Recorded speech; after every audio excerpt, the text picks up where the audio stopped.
My fiancée gave me pre-wedding divorce papers from an ex-husband she never mentioned. They'd been married 3 years and divorced 2 weeks ago. I asked, how many husbands? She admitted 3. We were at this fancy restaurant, the kind with cloth napkins and waiters who refill your water after every sip. Veronica and I had been together 18 months, engaged for 4. Wedding was 6 weeks away. She slid a gift bag across the table. I got you something. Her voice was weird, nervous. Inside was an envelope, legal size, the kind that makes your stomach drop. Divorce, decree, final judgment. Veronica, Elaine, Morrison, and Derek Anthony Walsh. Married 3 years ago. Divorce finalized 2 weeks ago. I read it twice. I wanted to be honest before we got married, she said, talking fast. I was married before and I should have told you sooner, but I didn't know how. Stop. My brain was doing math. You were married our entire relationship. We were separated for over a year. The divorce just took forever because Derek was difficult. I proposed to you while you were married to someone else. Technically, yes, but not technically. Actually, legally. The waiter came to take our order. He looked at Veronica's face and speed walked away. I lowered my voice. Why are you telling me this now? Why not a year ago? I was scared you wouldn't understand. So you waited until 6 weeks before the wedding, after I paid deposits on everything. She reached for my hand. I pulled it back. How many times have you been married? Her face went white. The silence was loud. Twice, she finally whispered. You'd be number 3. I stood up, threw money on the table, and left. She called 30 times on the drive home. I ignored every single one. 3 days later, we met at a coffee shop. I needed answers. My first marriage was a mistake, she said. I was 22. His name was Antonio. We got married in Vegas, realized it was a mistake, got it annulled after 8 months. And Derek? We separated like a year before the divorce was filed. So you were legally married when we met? Yes, but Cameron, we weren't together. It was over. Show me the papers. Both marriages, everything. She started crying. You're being so cold. You can get me those documents or we're done. The papers arrived 2 days later. FedEx, signature required. The annulment from Antonio,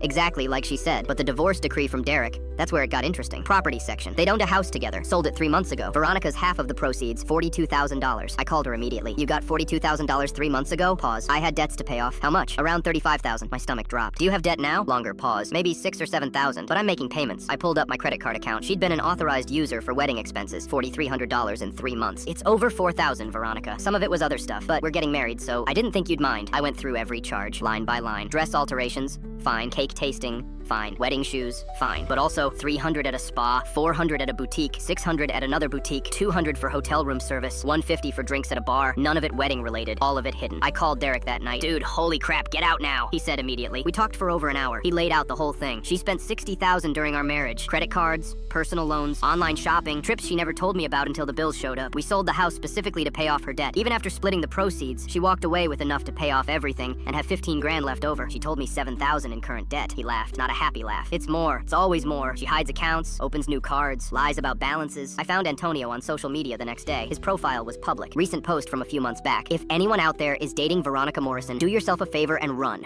She'll lie, cheat, and leave you broke. Learned that lesson the hard way. I called off the wedding the next morning. Her family went nuclear. Her mom threatened to sue. Her brother Victor showed up at my apartment, pounding on the door, then kicked it hard enough to leave a dent. I called the cops, filed a report, eventually got a restraining order, never heard from them again.